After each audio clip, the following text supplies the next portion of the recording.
Rich Paul recently appeared on a podcast with LeBron James' longtime agent and the CEO of Clutch Sports, suggested that LeBron's impact as the face of the NBA during his career was comparable to Michael Jordan's dominance as the league's singular icon. He also implies that there was nobody else competing for that title during LeBron's era, and that after LeBron retires, the league will move toward a collective of stars rather than one dominant face. The problem with what Rich Paul said is that it completely ignores the actual history of the NBA over the past 2 decades.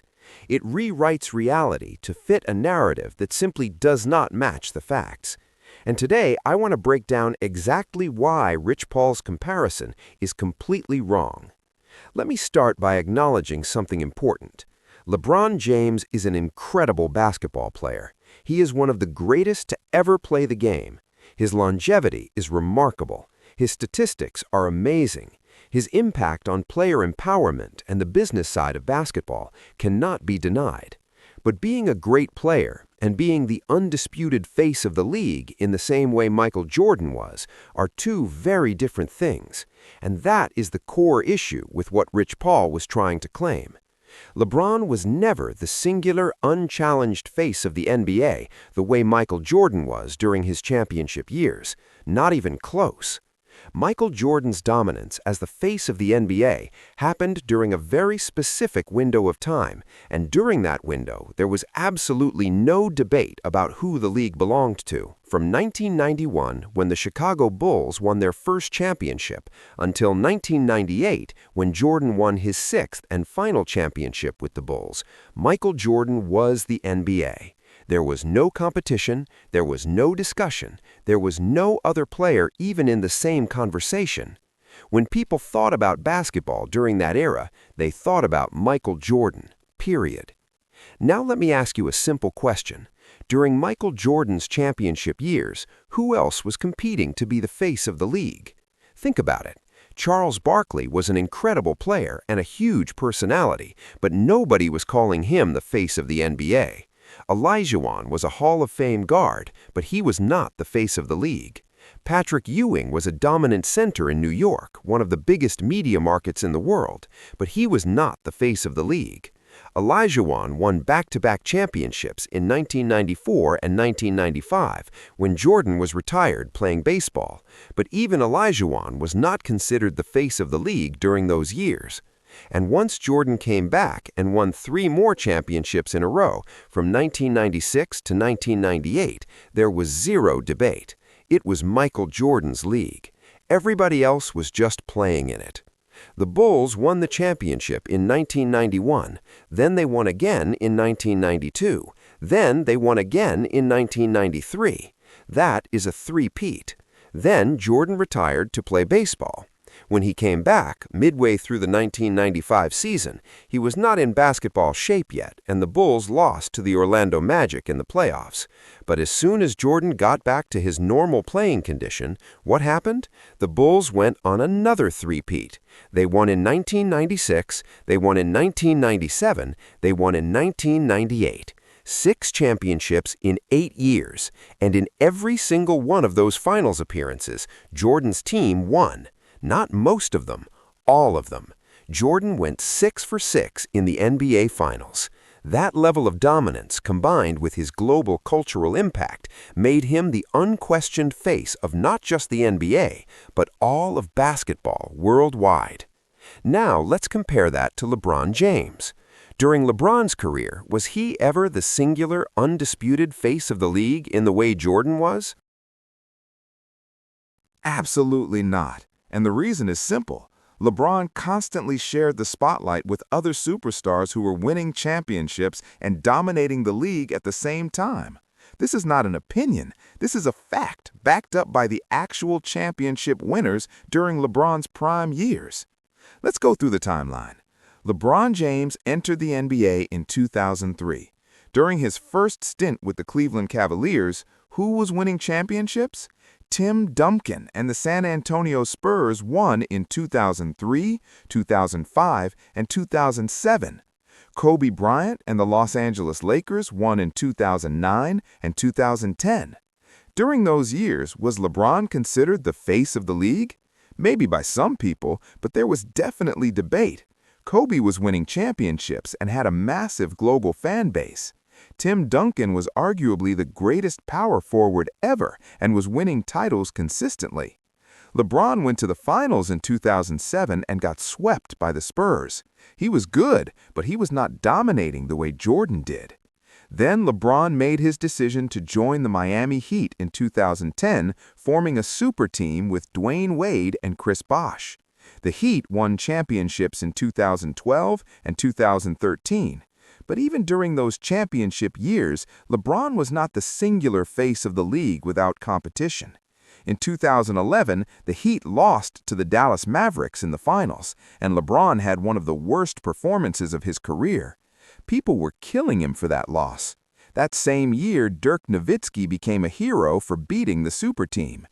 Then in 2014, the Heat lost to the Spurs again, and it was not even close. The Spurs destroyed them. So even during LeBron's Miami years, when he won 2 championships, he also lost twice in the finals and faced massive criticism. Then LeBron went back to Cleveland, and this is where it gets really interesting. From 2015 to 2018, LeBron and the Cavaliers made 4 straight finals appearances. Sounds impressive, right? 4 straight trips to the finals? But here is what Rich Paul does not want you to focus on. During those 4 years, LeBron's Cavaliers played against the Golden State Warriors every single time. And guess what? The Warriors won 3 out of those 4 series. LeBron only won 1 championship during that 4-year stretch, and that was in 2016 when he came back from being down 3-1. That was an incredible accomplishment, no question, but he still lost to the Warriors in 2015, 2017, and 2018. And this is the key point that destroys Rich Paul's argument.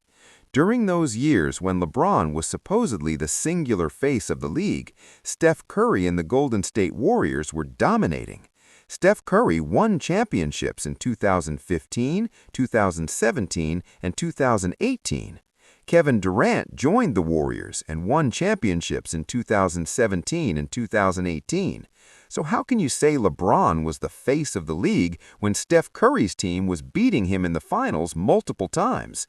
How can you claim there was no competition for that title when Steph Curry had one of the most revolutionary playing styles in NBA history and was changing the entire way basketball was played? Steph Curry was not just some random player. He was a global superstar with his own massive fan base, his own sneaker empire, and his own claim to being the face of the league. Recent comments from David Griffin, who was the general manager of the Cleveland Cavaliers during LeBron's second stint there, also expose another uncomfortable truth about LeBron's finals runs. Griffin stated publicly that during those 4 straight years when Cleveland made the finals, they benefited from playing in a historically weak Eastern Conference. Griffin said there was basically zero competition in the East during those years, and if you actually look at the teams Cleveland played in the Eastern Conference playoffs during that time, Griffin was absolutely right. The competition was weak. LeBron's path to the finals was relatively easy compared to what teams in the Western Conference had to go through. Think about what Michael Jordan had to deal with in the Eastern Conference during his championship runs. Jordan had to face the Detroit Pistons, who were physical and dominant and beat Jordan's Bulls multiple years before Chicago finally broke through. Jordan had to face Patrick Ewing in the New York Knicks. He had to face Reggie Miller in the Indiana Pacers. The Eastern Conference during Jordan's era was tough. But during LeBron's second Cleveland run, who did he have to beat? The competition was nowhere near that level. And once LeBron got to the finals, he faced the Warriors dynasty and lost most of the time. Here is another major difference between Michael Jordan and LeBron James as the face of the league. When Michael Jordan was winning championships, nobody else was winning at the same time. Jordan won 3 in a row, retired, came back, and won 3 more in a row. During that entire period from 1991 to 1998, when Jordan was playing full seasons with a championship-caliber team, he won every single year. Nobody ate on Jordan's watch. That is what made him the undisputed face of the league. There was no debate. There was no competition. Jordan was winning everything. LeBron never had that. Even during his prime years, other superstars were winning championships. Dirk Nowitzki won in 2011, the Spurs won in 2014, the Warriors won in 2015, 2017, and 2018. The Toronto Raptors won in 2019. The Lakers with LeBron won in 2020, but that was in the bubble during the COVID pandemic, and even that championship has an asterisk on it in many people's minds because of the unique circumstances. Then the Bucks won in 2021, the Warriors won again in 2022, and the Nuggets won in 2023. Throughout LeBron's entire career, the championships have been spread out among multiple teams and multiple superstars. That is the definition of sharing the spotlight, not dominating it. Rich Paul tried to argue on the podcast that after Michael Jordan retired in 1998, the league became a collective with multiple stars sharing the spotlight. He mentioned players like Allen Iverson, Vince Carter, Tracy McGrady, Kobe Bryant, and Shaquille O'Neal. Max Kellerman pushed back and said that Kobe eventually emerged as the main face after several years, but Paul insisted it was always a collective. But here is the problem with that argument. Even if you accept that the late 1990s and early 2000s were a collective era, that only proves the point. That proves that LeBron's era was similar to the post-Jordan era, not similar to Jordan's actual championship era. LeBron shared the spotlight, just like Kobe, Shaq, Iverson, and others shared it after Jordan left. LeBron was never Jordan. He was part of the collective. And honestly, if you really want to be accurate about the post-Jordan era, Kobe Bryant did eventually become the closest thing to a singular face of the league. From 2008 to 2010, Kobe won back-to-back championships and was absolutely dominant. He had his own global brand. He was transcendent in ways that went beyond just basketball.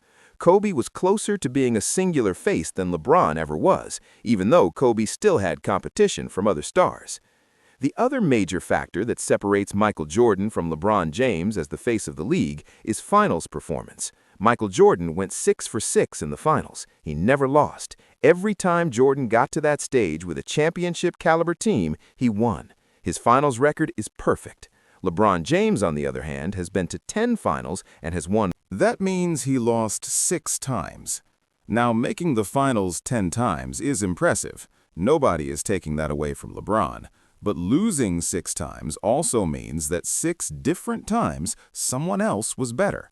6 different times another team and another superstar won the championship instead of LeBron. That is not the resume of someone who was the singular, dominant face of the league. Michael Jordan also had something that LeBron has never had, which is complete cultural dominance beyond basketball. Jordan transcended the sport in a way that very few athletes ever have. He was a global icon. His sneakers changed the entire athletic shoe industry. His brand was everywhere. Movies, commercials, endorsements. You could not escape Michael Jordan, even if you did not watch basketball. That level of cultural penetration is what made Jordan not just the face of the NBA, but the face of sports globally during his era. LeBron has had cultural impact, absolutely. He has been in movies, he has business ventures, he is active on social media, he has done incredible things off the court. But even in terms of cultural dominance, LeBron has had to share the spotlight. Steph Curry's influence on youth basketball and three-point shooting changed the game forever. Kobe Bryant, before his tragic death, had a cultural impact that rivaled LeBron's in many parts of the world. Even players like Giannis Antetokounmpo and Nikola Jokic have become massive international stars, representing their countries and expanding the NBA's global reach. The league has been more spread out during LeBron's era, and that is exactly the opposite of what Rich Paul was trying to claim. The truth that Rich Paul does not want to admit is that LeBron James was never the singular, undisputed face of the NBA in the way Michael Jordan was. LeBron was always part of a larger group of superstars who were competing for attention, competing for championships, and competing for that title. Steph Curry, Kevin Durant, Kobe Bryant, Tim Duncan, and others all had legitimate claims to being the face of the league at various points during LeBron's career. That does not diminish LeBron's greatness as a player. He is still one of the best ever. But it does mean that the comparison Rich Paul was trying to make is completely and totally false. When Michael Jordan had a championship-ready team, he won every single time. When LeBron James had a championship-ready team, he won some of the time and lost some of the time. When Michael Jordan was in the finals, he went 6 for 6. When LeBron James was in the finals, he went 4 for 10. When Michael Jordan was dominating the league, there was nobody else in the conversation. When LeBron was at his peak, there were multiple other superstars winning championships and dominating the narrative. Those are the facts, those are the numbers, and those numbers do not lie.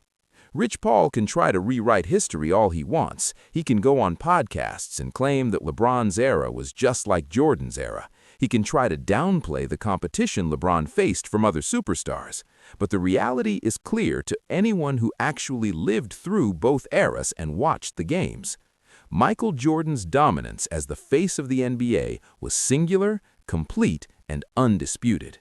LeBron James's run has been great, but it has never been singular. It has always been shared. And that is the difference that Rich Paul refuses to acknowledge. The NBA is now looking toward the future and trying to figure out who will be the next face of the league after LeBron retires. Players like Nikola Jokic, Luka Doncic, Shai Gilgeous-Alexander, Anthony Edwards, and Giannis Antetokounmpo are all potential candidates. And you know what? That group of players competing for the spotlight is not that different from the reality of LeBron's era. Because even during LeBron's prime, it was never just about him. It was always a collection of superstars sharing the stage. Michael Jordan never had to share the stage when he was winning championships, and that is why the comparison Rich Paul tried to make is completely and totally false.